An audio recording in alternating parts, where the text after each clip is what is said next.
Once again, welcome class 6 in our online class. बेटे आज हम अपना जो वर्क करने जा रहे हैं वो ग्रामेटिकल सेक्शन से आपकी ब्रेविया बुक से है। ब्रेविया बुक में जब आप ओपन करेंगे अपनी तो आप देखेंगे सबसे पहले जो ग्रामर वाला पोर्शन है बिल्कुल अलग दिया गया है और इसके चैप्टर नंबर 1 में यहाँ पे आज डेट डालेंगे 23 अप्रैल 2021। चैप्टर नंबर 1 है the phrase, clause and the sentence. इस पार्ट में हम इन तीनों पार्ट्स को पढ़ेंगे, फ्रेज, क्लूज एंड सेंटेंस। तो फर्स्ट ऑफ ऑल सबसे पहले phrase. What is phrase? Phrase की डेफिनेशन आपको दिया गया है यहाँ पर। A phrase is a group of words that make some sense but not a complete sense. यानी कि फ्रेज वाक्यों का एक ऐसा समूह है जो सेंस तो देता है लेकिन वो अपनी कंप्लीट सेंस नहीं दे पाता है, कंप्लीट सेंस नहीं देता है। यानी कि पूरा भाव उस वाक्य से प्रकट नहीं होता है, अधूरा भाव प्रकट होता है। जैसे देखो, इन द कार, कार में, अब कार में क्या हो रहा है, क्या है, क्या नहीं है, कुछ नहीं बताया गया है। Last years result, last years के रिजल्ट के बारे में बात किया जा रहा है लेकिन क्या है, कैसा था, कैसा नहीं था, कुछ नहीं बताया जा रहा है। तो ये कुछ एग्जाम्पल्स दिए गए हैं जो फ्रेज के हैं, जैसे in the car, for some days, last years result, from Delhi to Ahmedabad at 6 o'clock। तो these are the examples of phrase.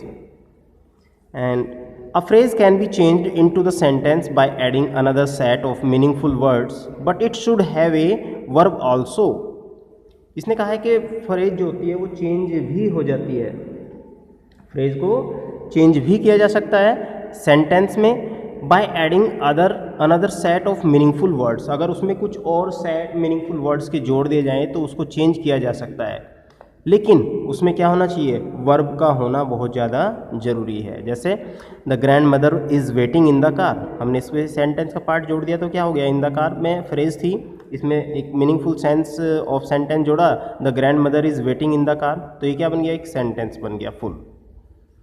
ऐसे ही it has been raining here for some days, last years result were not so good, the family has shifted from Delhi to Ahmedabad, I get up at 6 o'clock in the morning. तो ये सभी जो phrases थे इनमें sentence के एक meaningful words को जोड़कर एक फुल सेंटेंस बना दिया गया है। तो बेटे ये तो हुआ आपका फ्रेज। अब देखिए सेकंड है बी पार्ट पर clues. Clues, a clues is a group of words that has its subject and predicate.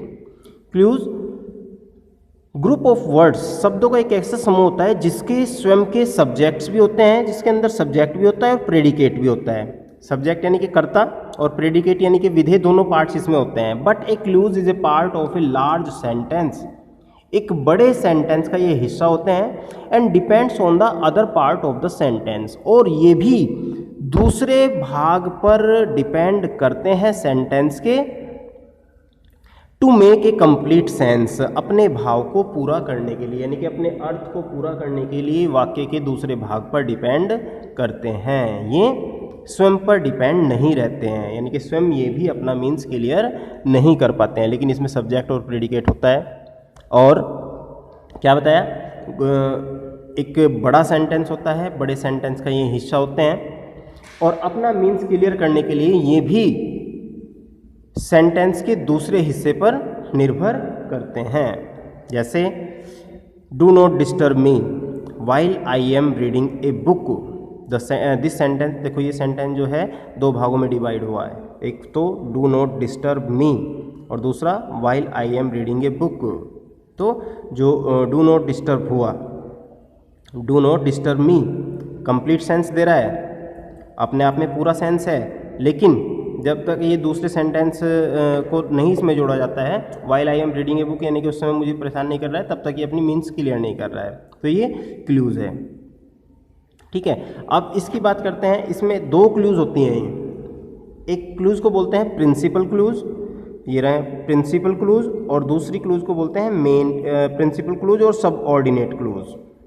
Principal clues तो वो पोर्शन होता है जो अपना मीन्स क्लियर करता है, दूसरे सेंटेंस पर डिपेंड नहीं करता है, और सबऑर्डिनेट क्लूज वो होती है जो दूसरे भाग पर डिपेंड करती है। जैसे आप इसमें देखिए, ध्यान से समझने की कोशिश कीजिए इसी सेंटेंस को, do not disturb me while I am reading a book, the clause do not disturb me makes a complete sense and can stand by itself, therefore it is called principal clause, क्योंकि वो अपना sense पूरा प्रकट कर रही है, दूसरे sentence पर डिपेंड रहने की उसको आवश्यकता नहीं है, इसलिए उसको प्रिंसिपल क्लूज और मेन क्लूज बोला जाता है। लेकिन while I am reading a book, ये सेंटेंस अधूरा है जब तक वो उसका पहला पार्ट या कोई और अदर पार्ट हम उसमें नहीं जोड़ते हैं, तब तक ये अपना मीन्स क्लियर नहीं करता है, इसलिए इसको बोलते हैं सबऑर्डिनेट क्लूज या डिपेंडेंट क्लूज। तो ये बात क्लियर होगी। आइए अब आगे बढ़ते हैं। सेंटेंस के बारे में आप लोग जानते होंगे, पहले भी आप लोगों ने पढ़ चुका है इसके बारे में। Sentence is a group of words that makes a complete sense.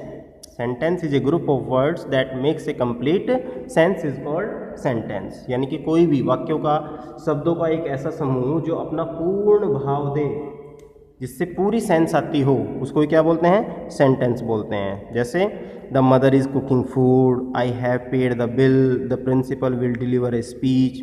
ये क्या है? All sentence have subject and predicate, और सभी सेंटेंस में सब्जेक्ट और प्रेडिकेट होते हैं, यानी कि कर्ता, और जो अदर पोर्शन होता है वो होता है आपका प्रेडिकेट। बेटे आगे बढ़िए, एक्सरसाइज आगे होगी आपकी सभी की अगले नेक्स्ट पेज पर। State whether each of the following groups of words is phrase, clause और a sentence and write it in space provided against etch.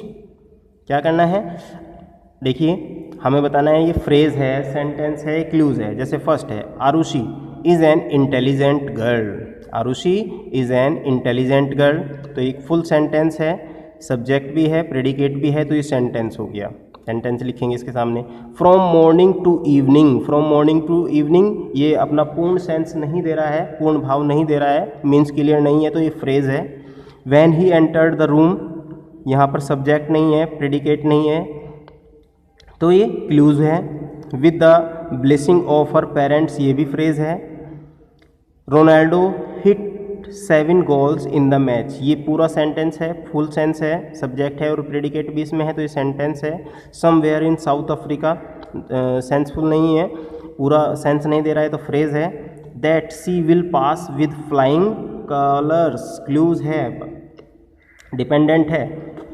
If you reach on time, ये भी क्लूज हुआ। Emperor Ashoka won the Kalinga war, sentence, full sentence है। About half a dozen, ये भी phrase है। तो ये बात आपको समझ में आ गई होगी। उसके बाद बेटे इनको ज्वाइन करना है। फर्स्ट, ये सेंटेंस मीनिंगफुल बनाना है आपको, तो फर्स्ट सेंटेंस को आप जोड़ेंगे फिफ्थ से, पहले को फिफ्थ से जोड़ेंगे तो फुल सेंटेंस आ जाएगी।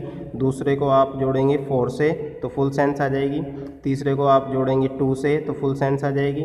फोर्थ को आप जोड़ेंगे 3 से तो फुल सेंस आ जाएगी। फिफ्थ को आप जोड़ेंगे 1 से तो फुल सेंस आ जाएगी। देख लो sir, the team will lift the trophy if the captain recover from his injury. इस तरह ही फुल सेंटेंस बन जाएंगे। अब एक्सरसाइज 1.3 को ध्यान से समझिए, क्या करना है? Separate the principal clause and subordinate clause from the following sentence. हमें क्या करना है? सबऑर्डिनेट क्लूज बतानी है और प्रिंसिपल क्लूज बतानी है। जैसे Ramya will not pass if she does not work, Ramya pass नहीं होगी अगर उसने कठिन परिश्रम नहीं किया, तो राम्या विल नॉट पास, ये प्रिंसिपल क्लूज हुई, यहाँ पे अपनी सेंस पूरी दे रही है। और कंडीशन क्या लगा दी? If she does not work hard, ये सबऑर्डिनेट क्लूज होगी। ठीक है, तो अंडरलाइन करेंगे राम्या विल नॉट पास, इसको लिख देंगे प्रिंसिपल क्लूज, पूरा लिखना है आपको, प्रिंसिपल क्लूज ऐसे बिल्कुल, और सब ऑर्डिनेट क्लूज को अंडरलाइन करके इसके नीचे लिख देंगे सब ऑर्डिनेट क्लूज। सेकंड देखिए, his grandmother can not walk as she paralysed, तो his grandmother can not walk, ये प्रिंसिपल क्लूज है यहाँ पर, और एज सी इज पैरालाइज्ड, ये क्या है? सब ऑर्डिनेट क्लूज है। ठीक है बेटे, तो ये आपके 14 सेंटेंस हैं जिनमें से आपको प्रिंसिपल क्लूज और सब ऑर्डिनेट क्लूज इसी तरह आपको फाइंड आउट करनी है, और आपको ये करके मुझे पिक भी सेंड करनी है, क्या आपने ये एक्सरसाइज किया या नहीं किया। तो ये एक्सरसाइज करनी है आपको, अपनी बुक में फिल करनी है, और बुक में फिल करके अच्छी प्रकार से मुझे फिर सेंड करें कि आपने क्या किया है क्या नहीं किया है व्हाट्सएप पर। आज का आपका होमवर्क यही है। ओके एंड बाय बेटे।